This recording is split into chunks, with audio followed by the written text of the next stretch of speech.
Xiao हुओ हैरान रह गया जब उसने देखा कि एक जहरीली मकड़ी देवी जैसी अमीर महिला की लंबी टांगों पर चढ़ रही थी। उसने तुरंत एक थप्पड़ मारकर मकड़ी को हटा दिया।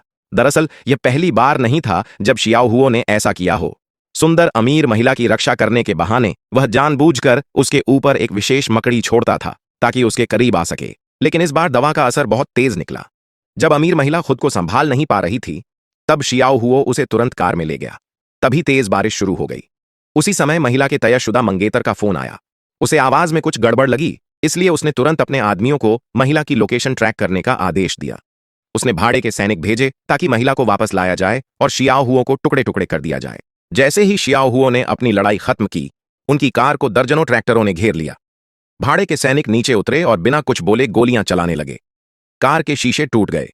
हालात खराब देखकर शियाओ हुओ ने महिला से कहा कि वह कार के अंदर ही रहे, जबकि वह खुद बाहर जाकर उन सैनिकों का सामना करने लगा। शियाओ हुओ ने सिर्फ 2 उंगलियों से चलती हुई गोली पकड़ ली और उसे वापस फेंककर एक सैनिक को खत्म कर दिया।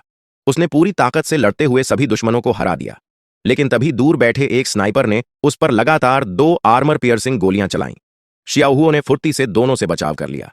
फिर उसने महिला की हाई हील उठाकर हथियार की तरफ फेंकी और स्नाइपर को गिरा दिया। स्नाइपर यह देखकर दंग रह गया कि कोई हाई हील को भी हथियार बना सकता है। उसे समझ आ गया कि शियाओ हुओ कोई साधारण इंसान नहीं, बल्कि बहुत बड़ा योद्धा है।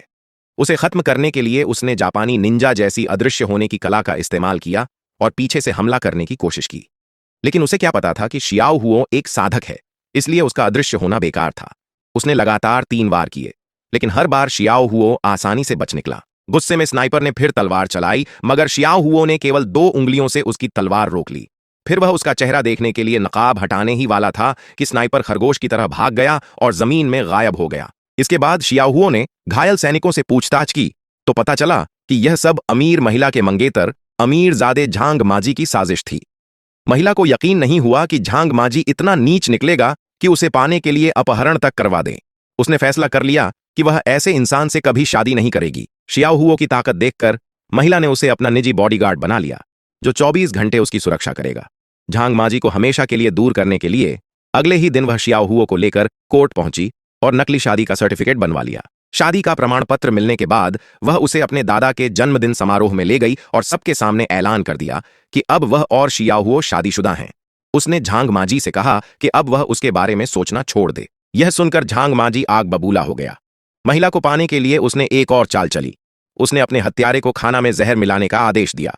लेकिन जैसे ही खाना परोसा गया, शियाओ हुओ ने अपनी तेज सूंघने की शक्ति से जहर पहचान लिया।